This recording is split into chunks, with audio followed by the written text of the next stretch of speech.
Hello students, we are discussing a chapter in the previous class called as an ecosystem. In the previous class we are discussing a very important topic called as ecological succession. Ecological succession, the process very simply defined as the process in which development of new community in a given area or in a given period of time is called as ecological succession. In ecological succession, there is one more definition called as the gradual and fairly predictable change in the species composition of a given area is called as ecological succession. In ecological succession, there are some a stages may occur. That is called as the entire sequence of communities that successfully changed in a given area is called seed, or the various developmental stages of community. Such various developmental stages of community is called as a seed. Each stage of development of community is called as a seral stage. Seral stage, or the each stage of a individual transitional community is called as seral stage. One more is there, pioneer community. The first seral stage of community is called as a pioneer community. What the a new community able to begins to start or develop in that the first living organisms able to inhabit are able to exist or able to survive. Such first a living organism species we are called as a pioneer community. Then the last one is a climax community or stable community. The final stable stage of community is called as a climax community. That means when the complete development of new community in a given area in a given time, so the last a living organism which able to lead a life, such last living organism we are called as a climax community. In the previous classes we also studied types of ecological succession. One is called as a primary succession, another called as a secondary succession. Primary succession is nothing but the ecological succession that begins in the area where no living organisms were existed. The secondary succession is the ecological succession that begins in an area where the living organisms were previously occupied but that were destroyed due to deforestation, fire, floods, earthquakes, etc. So, next, the succession in plants. There are two succession in plants. One is called as a Xerarch, another called as a hydrarch. The succession begins on dry places like xeric to mesic. Hydrarch succession, when the succession begins in water, that is in hydric to mesic.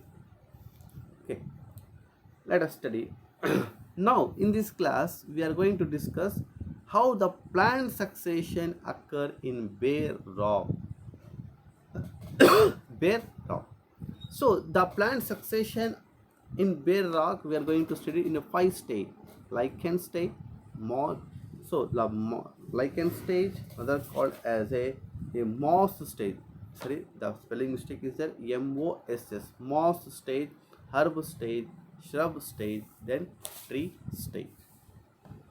So here the species that invades bare area are called pioneer species.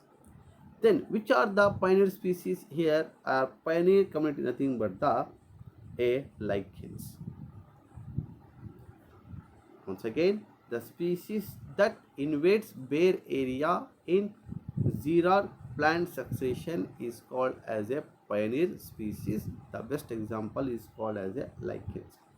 In primary succession on bare rock, the primary species is the lichens.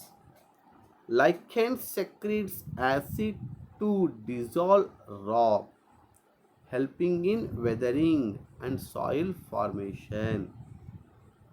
So, where the primary succession, where the a primary succession in the or Xerarch succession is able to start, what the lichens, the primary or pioneer species are there, those are able to secrete the chemicals.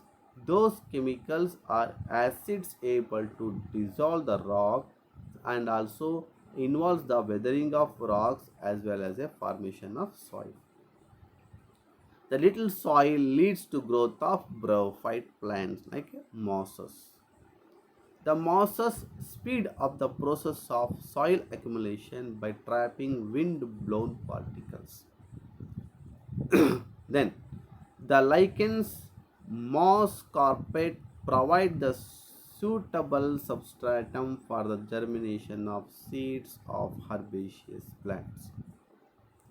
Gradually, more soil is accumulated and herbaceous species make way for the invasion of shrubs followed by trees. Lastly, finally, the climax community is occupied or dominated by trees. Trees. So this is a brief concept of how the plant succession is occur in the bare rock. So when when we are going to in detail, first step called as a lichen stage. The lichens from form the pioneer community in lithosphere and represented by crustose lichens like Graphis, Rhizocarpus, Rhinodina, etc. These lichens are resistant to desiccation and high temperature. Okay, then these produce acids which cause weathering of rock surface and release minerals required for their growth. Thus, small depressions are produced on rock surface which accumulates the airborne soil particles and organic matter derived from the dead lichens. This changed rock surface invites the growth of larger foliose lichens like Parameria and Physia. Then the crustose lichens are destroyed and decayed by the expanded of foliose lichens.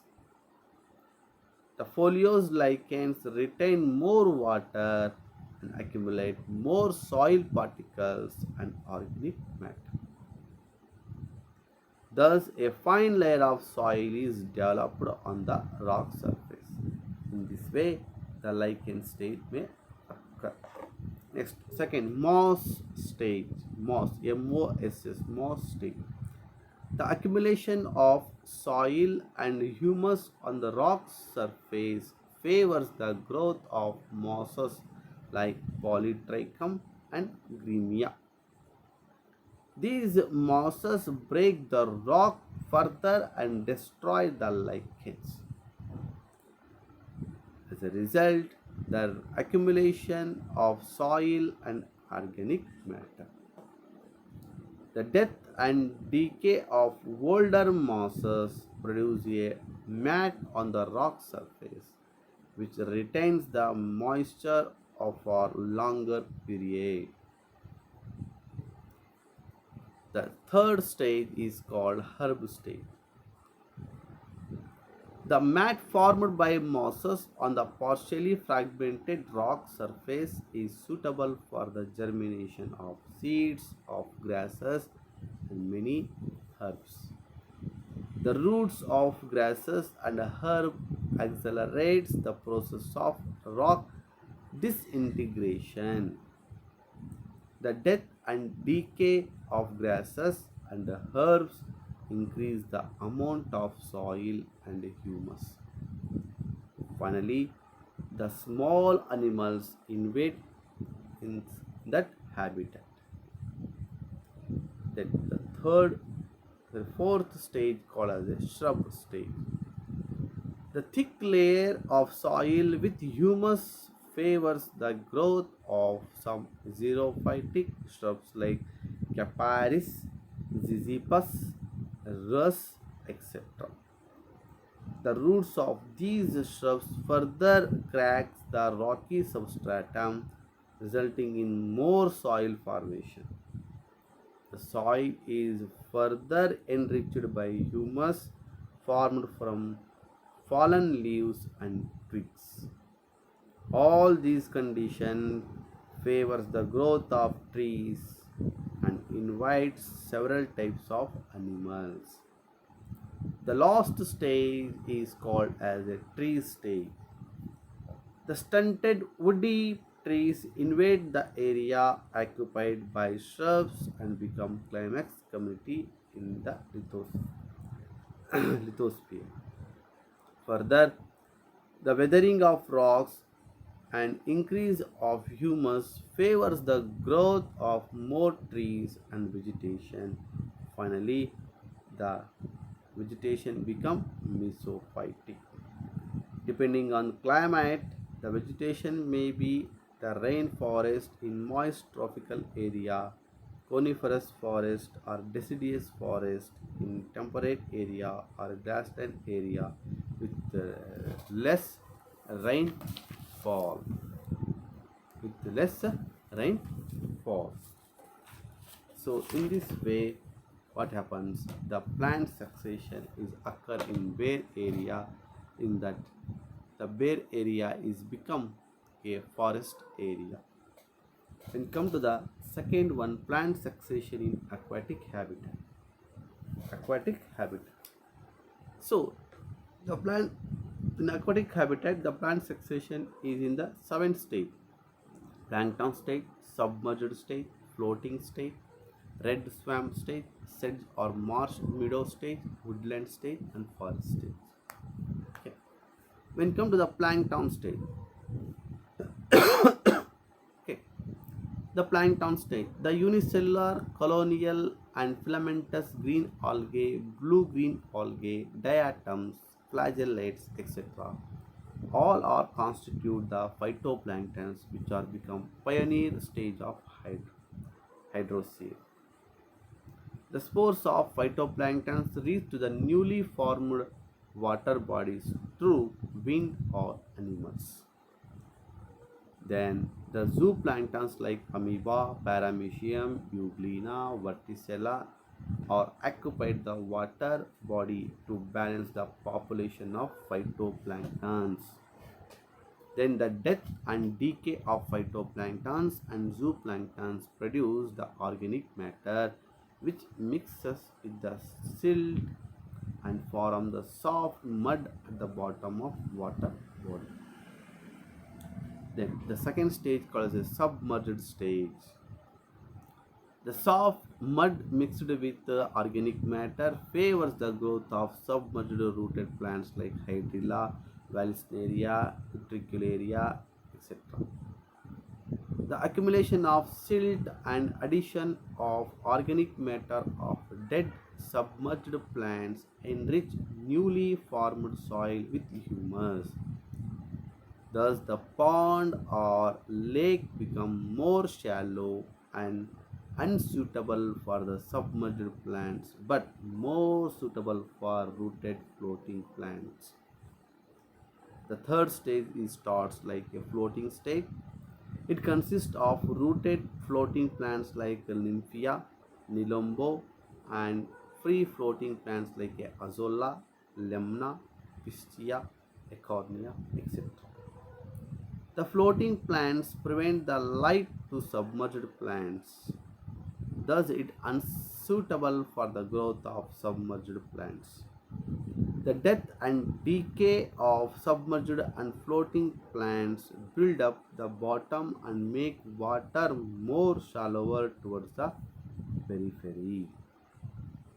Then the fourth stage starts called the red swamp stage. The plants like Sagittaria, Rumex, etc. replace the floating plants in shallow area of water body. These plants produce large amount of organic matter and transpire more amount of water. Thus, the shallow water area of water body converted into marshy soil. The fifth stage called sedge or marsh meadow stage. The marshy soil with 1 or 2 inches of water favors the growth of plants like a cyperus and tall grasses. Slowly, the surface water bodies develop into mesic condition because the surface water bodies are dry up and develops mesic condition. The sixth stage called the woodland stage. The moist climate is occupied by shrubs and small trees. These plants can tolerate sunlight as well as waterlogged condition. These plants dry the soil and rapid transpiration and hold the wind-borne soil and accumulates the plant debris. Then those plant debris changed the conditions support the climax community. The climax community stage is forest stage. It is the climax community depends on the type of climate. The climate is moist, the forest community is developed, and if it is dry, the grassland or xeric community is developed. In this way, the plant succession occur in the aquatic habitat. So these are the extra information. Okay, extra information. The 7 stages in the aquatic habitat and 5 stages in the xeric habitat. There is one more is there called as a mesic or mesosphere. Okay, Xerarch succession or mesosphere is intermediate between the Xerarch and hydrarch. This succession occurs in places with moisture. It occurs in the process of hydrarch or Xerarch. Finally, the significance of succession. The first significance is ecological succession creates stable community in fluctuating physical environment. The stable or climax community has the ability to buffer and control the physical forces like water and temperature, etc. The next one, it plays an important role in the slow dispersal of animals. So, the ecological succession is very important because a new community able to develop. Newly, a new community is developed from the existed areas. So this is about the ecological succession. So here the important is Xerarch and hydrarch. Xerarch, the ecological succession occur in the dry area is called as a Xerarch. The ecological succession occur in the water area called as a hydrarch. So in the Xerarch, the pioneer species is the lichens. Okay, in the hydrarch, so the primary succession in what the pioneer species are nothing but the phytoplanktons. So phytoplanktons. In the hydrarch, we are going to see already zooplanktons like submerged plants, all those things. All the succession, whether the taking place in water or on land, proceed the similar climax community that is called the mesic community. So this is about the ecological succession. So in the next class, we are going to study the last concept and the last functional component of an ecosystem is called as a nutrient cycle, biogeochemical cycle. There are two cycles are there. One is the carbon cycle, another is a phosphorus cycle. Okay, phosphorus cycle. So those cycles we are going to study in the next class. Thank you.